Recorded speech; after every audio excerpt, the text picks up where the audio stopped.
अगले साल से लोगों के लिए मोबाइल नंबर की तरह ही मोबाइल वॉलेट पोर्ट कराना आसान होगा, यानी वो एक ही वॉलेट से किसी भी दूसरे वॉलेट पर भुगतान कर सकेंगे और इसी तरह वो अपने वॉलेट पर किसी भी दूसरे मोबाइल वॉलेट से पेमेंट ले भी सकेंगे। आरबीआई ने इस सुविधा के लिए अप्रैल 2022 की तारीख तय की है।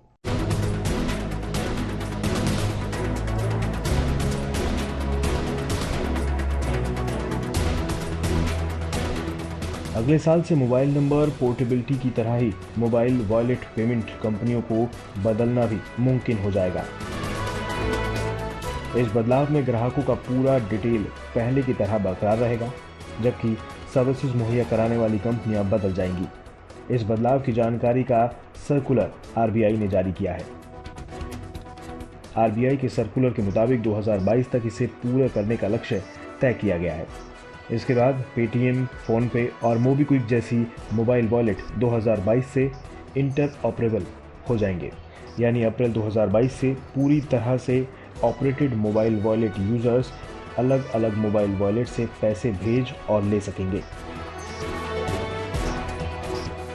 जानकारों का भी मानना है कि इस सुविधा के आने से ग्राहकों के साथ साथ कारोबारियों को भी आसानी होगी और भुगतान की सुविधा को इससे काफी सरल बनाया जा सकेगा।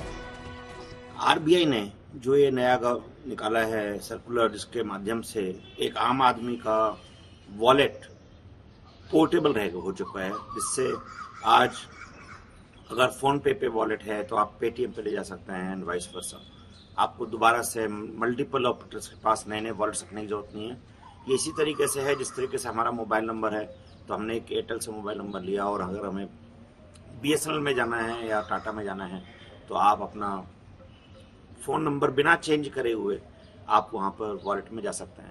बेहतरीन सुविधा है, आदमी को बहुत राहत मिलेगी और जो अच्छा सर्विस प्रोवाइडर होगा उसके पास में ज्यादा से ज्यादा ग्राहक जुड़ेंगे। इसके साथ ही मोबाइल वॉलेट के जरिए अब नकद निकासी की सीमा भी बढ़ा दी गई है। आरबीआई के निर्देश के मुताबिक अब मोबाइल वॉलेट का इस्तेमाल 2000 रुपए तक नगद निकासी के लिए किया जा सकता है। नए नियमों के साथ एक पेमेंट वॉलेट या प्रीपेड कार्ड का इस्तेमाल एटीएम, माइक्रो एटीएम और पॉइंट ऑफ सेल टर्मिनलों पर नकदी निकालने के लिए किया जा सकता है। सर्कुलर के मुताबिक वॉलेट की सीमा भी 1 लाख रुपए से बढ़ाकर 2 लाख रुपए कर दी गई है। लेकिन सबसे खास बात इसमें जो जोड़ी गई है वो है कि ग्राहकों की शिकायतों के लिए भी तरीका बनाने की बात इसमें कही गई है। आरबीआई ने अपने सर्कुलर में कहा है कि इस संबंध में शिकायतें संबंधी लोकपाल के दायरे में आती हैं, जो ग्राहकों की देनदारी सीमित करती है। मोबाइल वॉलेट पोर्टेबिलिटी का ये विचार वैसे तो अक्टूबर 2018 में ही आरबीआई ने जाहिर कर दिया था, लेकिन इंटर पोर्टेबिलिटी की प्रक्रिया बहुत धीमी रही है। उम्मीद है कि इस बार ये प्रोसेस वक्त पर पूरा कर लिया जाएगा और अप्रैल 2022 से ग्राहकों को ये नई सुविधा मिल जाएगी। ब्यूरो रिपोर्ट, आज तक।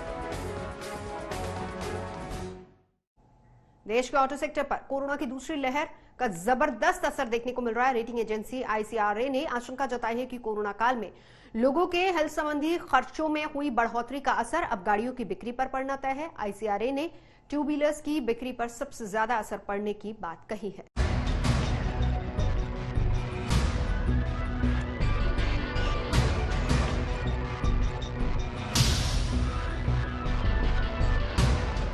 रोजगार मुहैया कराने में आगे रहने वाले देश के ऑटो सेक्टर की हालत कोरोना की दूसरी लहर में पतली हो गई है। ऑटो सेक्टर का लुढ़कना देश की आर्थिक विकास दर के लिए भी बड़ा झटका साबित हो सकती है। कोरोना की पहली लहर के बाद ऑटो सेक्टर तेजी से उभर रहा था, लेकिन दूसरी लहर के झटके ने अप्रैल के बाद मई में भी गाड़ियों की बिक्री में भारी गिरावट की आशंका है। रेटिंग एजेंसी आईसीआरए ने अपनी रिपोर्ट में दावा किया है कि देश की ऑटो इंडस्ट्री को कोरोना की दूसरी लहर से बड़ा नुकसान होना तय है। आईसीआरए का कहना है कि इस बार संक्रमण की घुसपैठ देश के हर इलाके में है। शहरों के साथ ही ग्रामीण इलाकों में कोरोना कहर बरपा रहा है। इससे पिछले साल जिस ग्रामीण डिमांड ने ऑटो सेक्टर को पटरी पर लौटने में मदद की थी, वो इस बार ना मिलने से गाड़ियों की बिक्री में बड़ी गिरावट आ सकती है।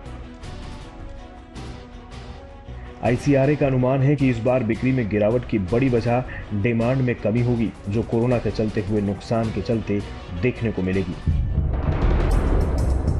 आईसीआरए का मानना है कि इस बार लोगों को इलाज पर बड़ी रकम खर्च करनी पड़ी है।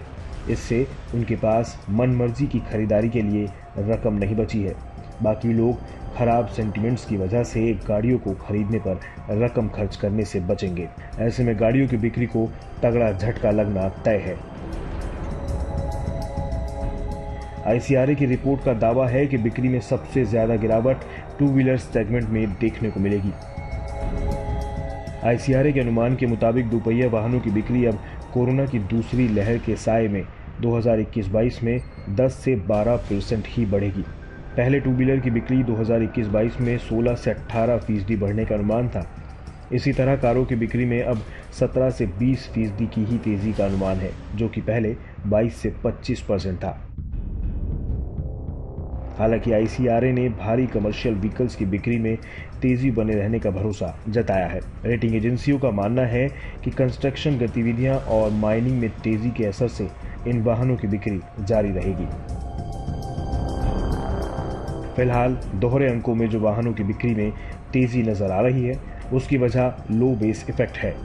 दरअसल 2020-21 में वाहनों की बिक्री में गिरावट आई थी और इस साल की तुलना जब पिछले साल की बिक्री से की जाएगी तो पिछले साल बिक्री में हुई भारी गिरावट की वजह से बढ़त दोहरे अंकों में नजर आ सकती है।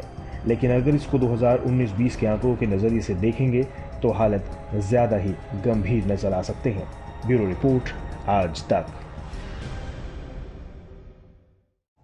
बिजनेस आज तक में अभी के लिए बस इतना ही। देश और दुनिया की बाकी खबरों के लिए देखते रहिए आज तक।